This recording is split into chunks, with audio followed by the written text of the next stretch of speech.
On Mars, Dr. Manhattan is reliving his life in his head while looking at a photograph taken in 1959 that he is going to drop in the next 12 seconds. During those 12 seconds, Dr. Manhattan's mind builds bridges to the past in comparing the photograph to the stars above him, so far away and gone by the time their light reaches his gaze to glimpse at them. In August 17, 1945, 16-year-old John Osterman's father fiercely interrupts his practices at reassembling a pocket watch because the atomic bomb dropped in Hiroshima has changed his views on the world, and he does not want his son to be dragged down by an obsolete trade. 3 years later, in 1948, John Osterman enters Princeton University, and a decade later in 1958 graduates with a PhD on atomic physics. A year later, on May 12, 1959, at the age of 30, John Osterman arrives at Gila Flats and is introduced to Wally Weaver by Professor Glass, who tells the latter to show John around their research facility, including their test chamber for separating objects from their intrinsic fields. At the end of the tour, John is introduced to Janie Slater at the base's bar Bestiary, who recognizes John to be a replacement to someone who died and offers to buy him a drink, with their fingers briefly touching as she passes John the cold pint. In 1963, they make love following an argument, and in 1966 she leaves him.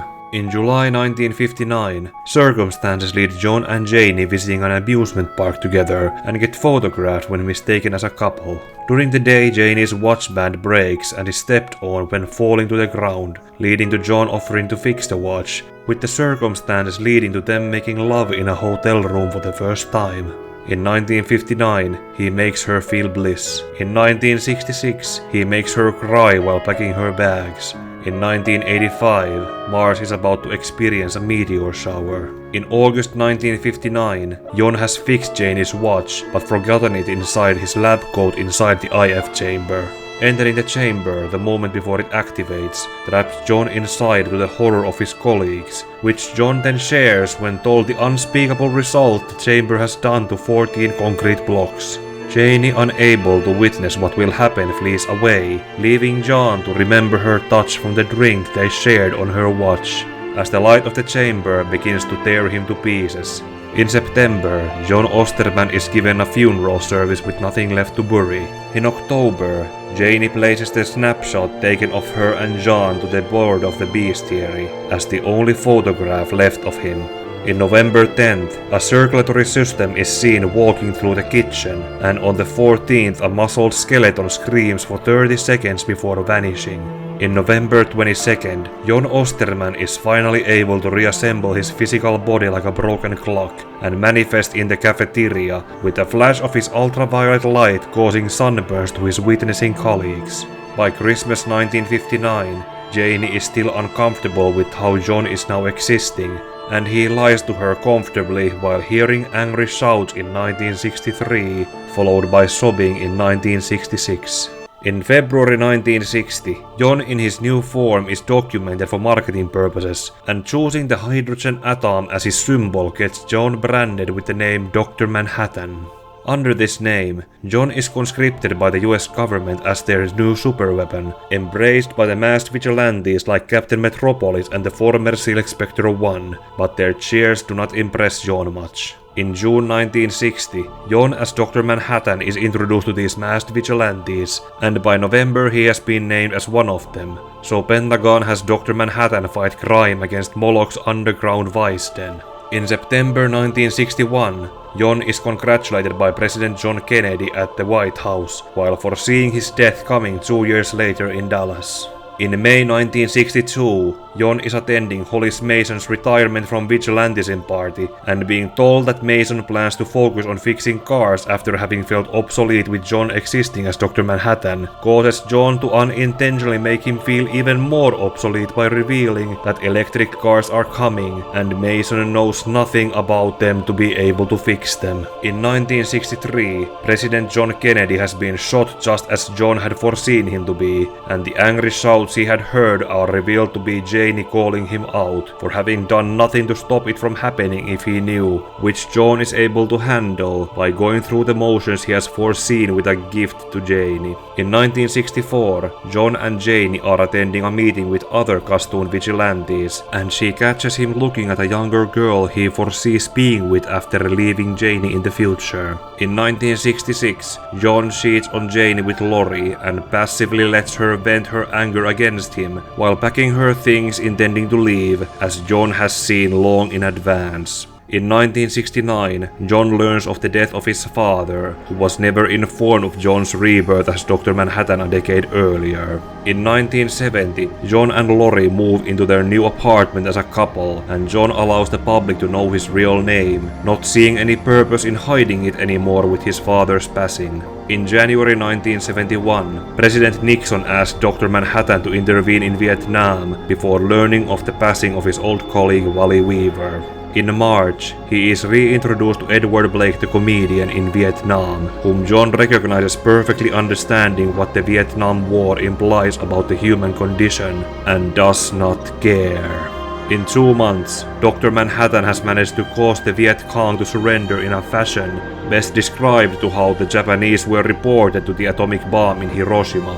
A month later in June, Dr. Manhattan witnesses the comedian aim his gun with his face bleeding. In 1975, President Nixon proposes constitutional amendment to allow him a third presidential term, which overshadows Ozymandias' retirement announcement and unmasking as Adrian Wade. When visiting his Antarctic residence, Adrian credits Dr. Manhattan's existence for having inspired his scientists' imaginations, while only being worried of their consciences.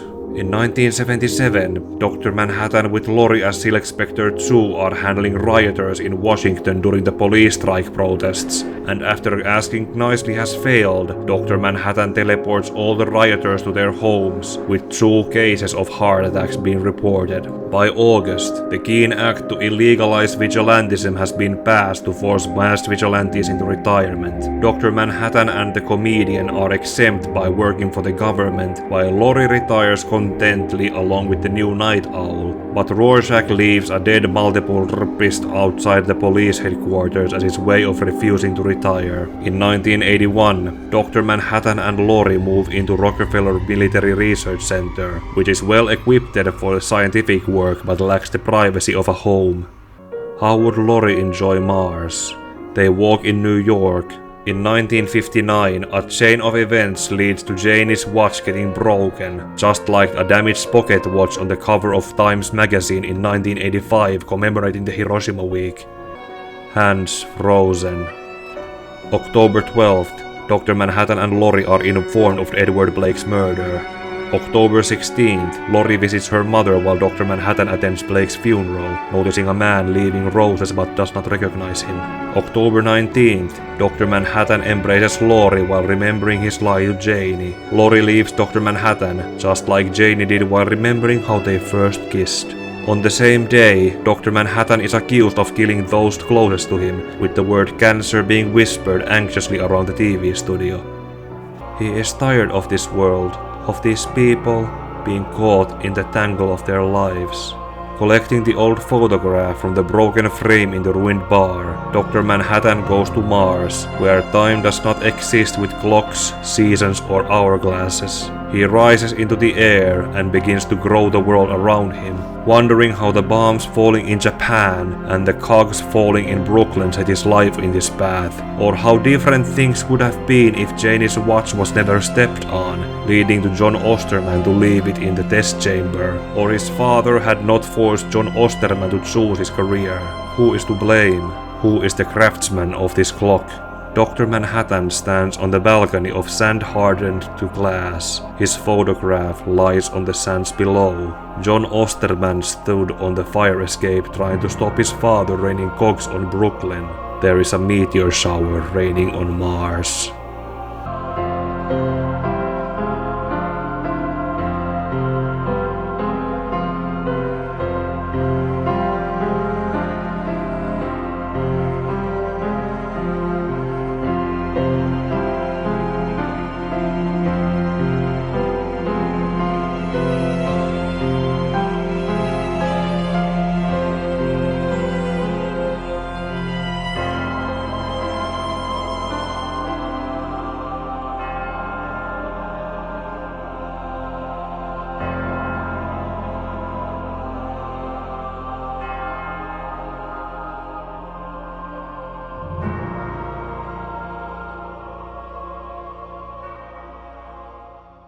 There is non-linear storytelling, and then there is realizing that in real time the events of this 4th issue must have happened in less than a minute. It says a lot in acknowledging how fast human thoughts can run, and how Alan Moore was able to portray it with Dave Gibbons drawing scenes set decades apart, but being similar enough to see how they are connected. Be it cogs raining in Brooklyn in 1949 and a meteor shower in Mars in 1985, or the amusement park where Janie's watch got stepped on in 1959, and the newsstand in 1981 with the cover of the damaged pocket watch. Even as redrawn panels, they portray how something similar enough can remind you of something else, with a watch being the symbolic root that everything keeps coming back to with Dr. Manhattan's recollections. Then there is something else I realized while editing the plot commentary for this 4th issue. Dr. Manhattan does not seem to be able to see the future, but rather he hears it.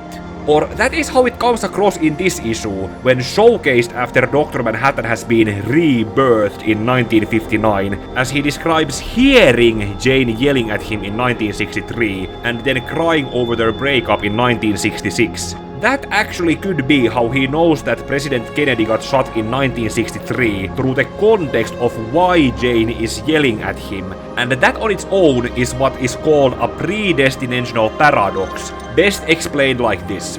Without Jane yelling, Dr. Manhattan wouldn't know about Kennedy's shooting that she was yelling at him for, and without Kennedy being shot, Janie would not have a reason to yell at him afterwards, so Dr. Manhattan would not learn about the shooting if he tried to stop it. It would also explain Dr. Manhattan's reaction to the comedian shooting the pregnant woman in Vietnam as something that truly caught him off guard in not having seen or heard it happen in advance, so making his reaction being that of a humane shock. And when the comedian chastises Dr. Manhattan for having done nothing except try to reach out and tell him to stop, Dr. Manhattan instead believes what the comedian says about him losing his connection to humanity. I breezed through this part with Robert and some other people in his 600 PTN in going over Watchmen, and because this was another realization I came up with on this recent reread, I had a further Discord call with Robert on this matter. I wanted to hear criticism that I couldn't debate against and have another opinion to challenge it, which also means write down to the comments about what you think about this. Well, not much of a limit to how Dr. Manhattan sees the future, but then there is how knowing the future and being as powerful he is began to slowly disconnect Dr. Manhattan from his humanity as John Osterman, which was visibly portrayed in his appearance with how he started wearing less clothing until he was walking around as Munasillaan, as he was when reborn in 1959. That is then contrasted with the adaptations, speaking of which... I don't think there is a god. And if there is, I'm nothing like him. Considering how most of the events recounted in the 4th issue were just seen in the build-up to this scene in the movie, it should be understandable why some of them are cut. It unfortunately ends up justifying some other scenes and characterizations that got cut out, like how John's father has only one supportive scene in teaching him how to assemble a watch without pushing him into atomic physics, and Wally Weaver seems to have been combined with Professor Glass by casting Rob LaBelle to play him. He so looks older than the younger man in the comic and more like Meister Simo Frangen. Minä lähden Tampereelle! Moi! The cuts in the movie also changed the circumstances around Dr. Manhattan's creation into being John Osterman's own watch forgotten in the IF chamber, rather than being Janie's watch that he had promised to fix for her. Then, as we have President Kennedy's assassination cut out, that could be also because it was implied in the opening montage that the comedian had something to do with it, while another reason for it being cut out could be credited to a theory I came across at tvtropes.org, which supports Alan Moore's statement on only working with a comic and not with a movie. The difference between the book Manhattan and the movie Manhattan is that they can view time based on the mediums they are in, with the book Manhattan being able to view time the same way we can read a book and look ahead a few pages on what happens there. In contrast, the movie Manhattan is limited to how the movie he is in goes on, and he cannot fast forward back and forth between now and what will be. So, suggesting that he raised his voice in trying to stop the comedian from shooting the pregnant Vietnamese woman because he genuinely didn't foresee it happening, but that's just a theory. that theory could still justify keeping the scene with Hollis Mason retiring to become a car mechanic and being told how electric cars are coming to make him even more obsolete, but it has been cut for reasons seen later in the movie, so all Hollis gets is a narrated cameo. Then there is how Dr. Manhattan's clothing is limited to just a suit that we already saw him wearing in Blake's funeral and his TV interview, as well as this black Speedo that he is wearing in the field when fighting crime, so the narrative device of his humanity being drained is also cut out. All in all, the events of this 4th issue in the movie are more of a quick segment that ends by quickly showing how Dr. Manhattan's relationship with Janie ended with him cheating on her with Lori. Then he builds that glass fortress and barely wonders how the world wasn't made by anyone to blame for how he has reached this point in his life. Now to the animated version. I don't think there is a God, Janie. If there is, I'm not him. Okay, compared to Snyder's and Hater's movie, this is so far what I think the animated movie does better in comparison with GMS's writing. Many things from the comic are kept and framed by using clockwork parts like cogs as transitioning between the scenes, while similarly having Dr. Manhattan narrate through them like in the live-action movie. Professor Glass has once again been cut out, but I think that's fine with how small his initial role in the comic was. Michael Cerveris also does a somewhat good job in separating his performance between John Osterman and Dr. Manhattan, as the animated movie also has these events keep most of its dialogue rather than having it be voice-over narrated. I don't think there is much else to say about the 4th issue and how it was adapted, so I might as well now remind you how YouTube works. Like this video or dislike it, those also apparently work with the algorithm. Comment what you think about the insights I brought up in this video, or something else you might have to say. Share this video for more people to see, because the YouTube algorithm is clearly not doing that, and subscribe for the rest of this review series on Watchmen as well as other videos I'm working on, including a potential holiday special video. Remember to check out my channel for videos you might have missed out on, and ding the bell to be alerted for the 3 times a week I do gaming streams for a chance to chat with me. Now may your heart be your guiding key.